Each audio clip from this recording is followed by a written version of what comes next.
Hi Capricorn! Welcome and this is your reading. Be open-minded, hindi po halos lahat makaka-resonate. Piliin nyo na lamang, and thank you nga po pala sa mga nag-subscribe at sa mga bumabalik. Welcome po tayo.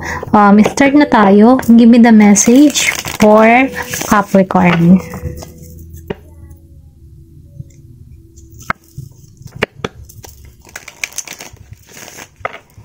Give me the message for Capricorn, please.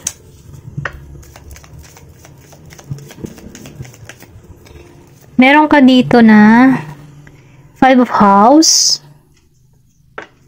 Give me the message for Capricorn. Meron ditong Square. Meron ditong Jupiter. Okay? Nakikitaan ko dito Capricorn dito sa House 5. Ikaw yung tipo ng tao na mahilig ka sa music. Confident ka. Then nakikita ko dito, yung iba sa inyo magaling kumanta. Meron ditong magaling mag-guitar, mag-piano. Tipong ganon. Nagiging niyang pantanggal stress yung pakikinig ng music. Ganun pa man nafe-feel ko din dito na malakas yung iyong confidence. Ikaw yung tipo ng tao na hindi nawawala sa iyo yung pagkapuso ng isang bata. Yung tipong playful, ganyan, innocent, pure. Then nakikita ko dito na kapag ikaw ay nagtatrabaho, may passion ka. May passion ka sa iyong ginagawa, dibdiban ka kapag magtrabaho. Nilalagyan mo ng flavor yung mga gawa mo, or kung ikaw ay kumikreate dito ng isang project, For example, hindi lang basta project na ganon yung ipipresenta mo. Meron ditong kakaiba or something na meron kang ginagawa para maging creative or para maging kapansin-pansin sa mga tao na inilalahad mo ng proyekto mo, okay? Meron kang ganun. Magaling ka mag-create, okay? Then, nafe-feel ko dito, si Square. Nakikita ko dito na ikaw yung tipo ng tao na hindi ka nasuko sa hamon ng buhay. Kumbaga, kahit marami pang subok or may mga hadlang na nakaharas yung dadaanan, hindi ka magpapatinag kasi confident ka okay? Nafe-feel ko din dito na malakas yung loob mo. Kahit kaya mong akyatin yung bundok, basta magtagumpay ka lang. Okay? Ito lang nafe-feel ko, hindi ka nasuko. Parang yung kambing, di ba? Capricorn to kambing. Ang kambing kasi mataas kasi yung ambition niya, mataas yung kanyang goal, mataas yung gusto niyang makamit. Dahil din may pagkamatigas din ng ulo mo. Pero kahit ganoon, kahit may pagkamatigas ng ulo mo, hindi ka nagpapatinag sa hamon, sa mga challenge na dumarating sa buhay mo. Go ka ng go.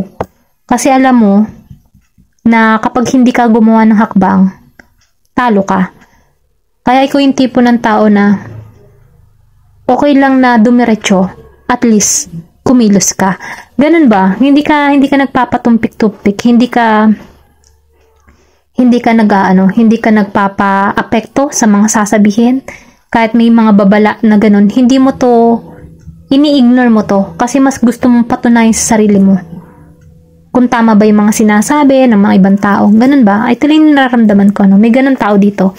Hindi po halos lahat, Hindi ka sumusuko sa hamon ng buhay, sa madaling salita, Then dito sa Jupiter, nafe-feel ko dito na ikaw yung tipo ng tao na may paglago, may expansion. Dahil sa mga experience or mga ini-experience mo sa buhay, marami kang natutunan. May paglago nangyayari sa buhay mo. At dahil doon, ito yung parang proud ka sa sarili mo dahil nalalampasan mo yung mga pagsubok na yun na kaya ko pala. Ganun yung energy. Ito na nafe-feel ko, may paglago. Hindi ka nawawala ng pag-asa.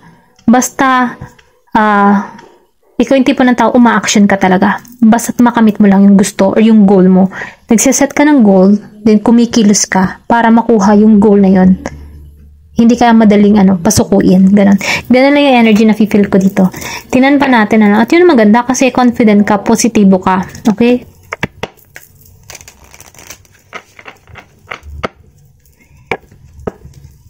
Nafe-feel ko din dito, yung sa iba, yung magandang boses. Nagkakaroon ka dito ng meron ako nakikita dito na pag kumakanta ka, maraming nakakakuha ka ng attention sa iba. Kumbaga, nakukuha mo yung attention ng ibang tao dahil sa kanta mo. Ganon. Kasi may maganda kang boses. Pasensya na po sa sa tunog ng tricycle kung naririnig mo. Dapat kasi may multa-multa yung ganyan. May ingay yung tricycle or may ingay yung tunog. Kasi tabi po sa ibang nagta-tricycle dyan. Kasi ang lakas lang ng tunog.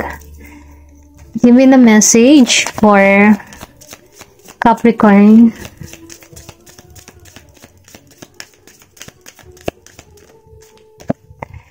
Meron ditong pride, okay? Ikaw yung tipo ng tao na ma-pride. Ma-fried chicken. Pero ganun pa man, kahit ma-fried ka, mahal mo yung sarili mo. Ito parang ganun. Tanggap mo yung sarili mo, walang magagawa, yung tipong ganun. Na, kahit ma-pride ka, nagugustuhan ka pa rin ng tao dahil nagigikan totoo. Okay? Ito lang yung nararamdaman ko. Totoo kang tao. Prang ka. Then, kapag halimbawa, meron ditong abundance. Okay? Meron ditong umaani ng kasaganahan or kung hindi mo pa ito nararanasan, dito ka papunta sa masagana. Sinasabi dito na kaya mong ma-manifest or kaya mong makuha yung mga bagay na gusto mo dahil nagiging madali to para sa'yo or sabihin natin na simple lang sa'yo mag-manifest, ganun. Hindi po halos lahat, Ito lang yung nafe-feel ko. Kung ano mo yung mga desire na gusto mo mangyari, nagigitong makatotohanan, okay? Na kung saan, nagigitong masagana para sa'yo, okay? Yung tipo bang, magaling ka mag-manifest ng walang humpay, kahit ano yung gusto mo, madali mo siyang makamit. Then, ganun pa man, nagigitong reality para sa'yo. Okay? Ito na nakikita ko. Give me more message yan. Humor. Yung iba sa inyo, nakikita ko dito na malakas yung sense of humor or sabihin natin na ikaw yung tipo ng tao na mas tinitingnan mo yung bright side ng isang tao na merong sa bright side yung tipo ng mabuting pag-uugali ng isang tao. Mas dun ka nakatuon. Okay? Kahit meron tong nagawang kapalpakan, mas tinitingnan mo pa rin yung yung kabutihan na nagawa niya sa'yo. Kaysa yung kapalpakan na gawa niya sa'yo. Okay? Ito lang nafe-feel ko. Then, nakikitaan ko rin dito na mas nakapokus ka sa mabubuting bagay kaysa dun sa masasama. Okay? Give me more information. Napaka lang, positibo kasi hindi mo hinahayaan na masagap mo yung negative vibes ng isang tao kasi mas gusto mong makasama yung mabubuti, ganyan. Yung meron kang mapupulot na aral, meron kang mapupulot na paglago, ganon. May death dito, so ibig sabihin dito na marami kang natutunan sa buhay, marami kang pagsubok na kinaharap na kung saan na nagpapatatag sa'yo. Ito na nafe-feel ko. Then nakikitaan ko rin dito na meron ditong natapos na or natapos na chapter sa iyong buhay na kung saan meron ditong panibago na beginning na naghihintay sa'yo. Or pwede rin sabihin, dun ka na nakatuon sa pagbabago. Tingnan pa natin kung ano pa yung mensahe para sa'yo. Give me more information for Capricorn, please.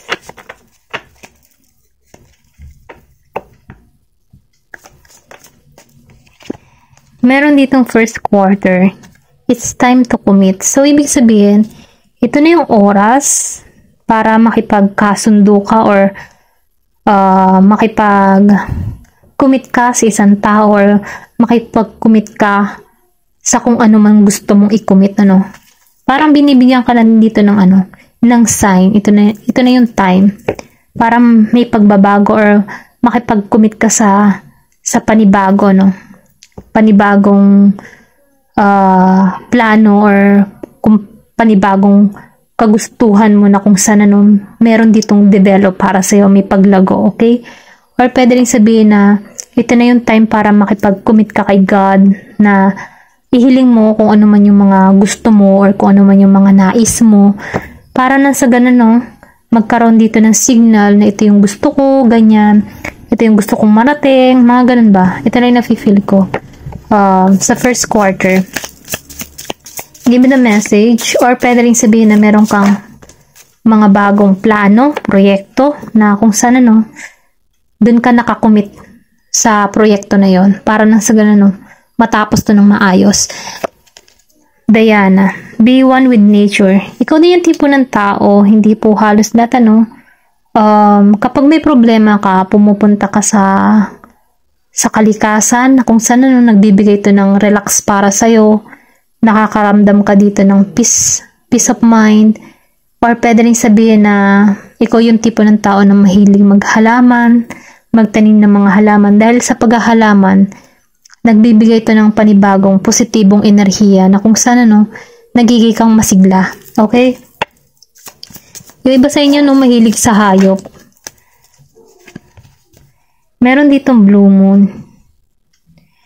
Nakikitaan ko dito na handa ka ng gumawa ng isang proyekto na kung saan ano, masasabing ikaw yung may pagka-unique, may creativity, may masasabi na sa'yo talagang isip, sa'yo talagang nanggaling, okay?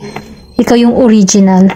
Then, nafe-feel ko din dito, no, na yung iba sa inyo mahilig mag-meditate or sabihin natin na nagme-meditate ka or nagma-manifest ka kapag ano, nagme-meditate ka para magkaroon ka ng boundaries yung sarili, para ma-relax mo yung sarili mo, or para, I think ano, kasi lumabas itong si House of Ten, maybe ikaw din yung tipo ng tao na nakakahanap ka ng kapayapaan kapag nakikinig ka ng mga music na solemn sa pandinig mo, na kung saan ano, nakakaramdam ka dito ng ano, relaxation, okay? Ito lang yung nakikita ko, merong ganun dito. Ganun pa man, tingnan pa natin. Give me more information. Meron ditong winning gibus. Winning gibus. Yan, winning gibus. Sinasabi dito, no, na kasi lumabas tong abundance. Then, waning gibus. Yan, waning gibus. Count your blessing. So, ibig sabihin, ano, meron dito sa inyo or na, meron sa inyo dito na magbibilang na lang ng mga biyaya na parating. Kasi, ikaw yung tipo ng tao na madali mong manifest. So, dahil dun, ano, binibilang mo na lang yung mga blessing na dumadating sa'yo at pinagpapasalamat mo yon, okay? Ito lang yung nakikita ko. Meron ditong umaani ng tagumpay. Hindi po halos lahat, ano. Yung iba sa inyo, tingnan pa natin dito, no. Kung ano pa yung mensahe. Or kung hindi mo pa ito nararanasan yung pag-aani ng tagumpay, dito ka patungo, no. Kasi meron ako nakikita ditong new beginning. So, ibig sabihin, nagkakaroon ka na dito ng panibagong idea or sabihin natin na nakatuon ka ngayon sa goal mo na kung saan ano, pinagtutuunan mo to ng pansin. Kumbaga, kaya may lumabas itong it's time to commit. Kailangan mo na ng aksyon. Kailangan mo ng kumilos para masakatuparan kung ano man yung mga hinihiling mo, kung ano man yung mga pangarap mo, kung ano man yung gusto mo. Ayan. Give me the message for Capricorn. Kung ano pa yung karagdagan.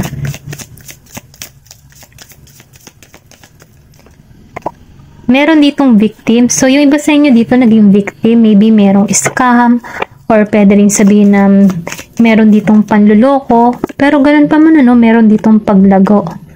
Nakikitaan ko dito na kung ikaw man ay niloko in the past, meron ditong magandang biyaya or malaking biyaya na parating sa'yo na kung saan no, may paglago. Then, meron ditong miracle. So, meron ditong milagro na mangyayari sa'yo, okay? Kasi kung makikita mo dito, victim, maybe naranasan mo ma-scam, maloko, lokohin ka, utuin ka, mga ganun ba? Deception, gusting, inisahan ka, okay? Pero ganun pa man, kahit nagkaroon ka dito ng mga ganitong experience, meron diyang malaking biyaya na naghihintay sa'yo. Na kung saan, kahit na-experience mo tong mga bagay na ito, kumbaga, naranasan mo yan, para mas lalo kang tumibay or para mag-set ka ng boundary sa iyong sarili para iwasan mo din yung magtiwala sa iyong kapwa.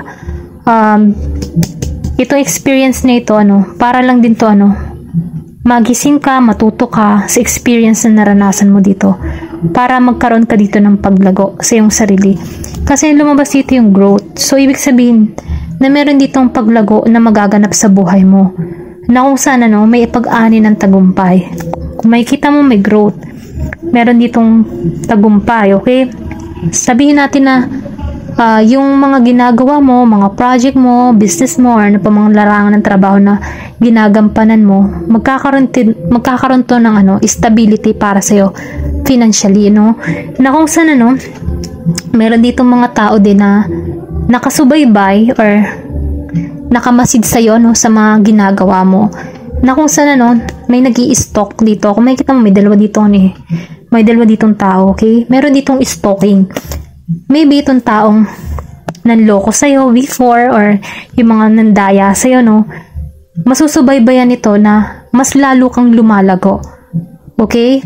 At yung mga taong nagbigay ng pahirap sa'yo, sila yung lulubog kasi masama yung kanilang gawa Alam mo yun? Kasi kung anong ginawa mo sa iyong kapwa, ay yun din ang babalik sa iyo. Ganun lang naman ang patakaran ng law of the universe. Okay? Then dito, sa miracle, meron ditong miracle. Yan. Pasensya na, utal na naman tayo.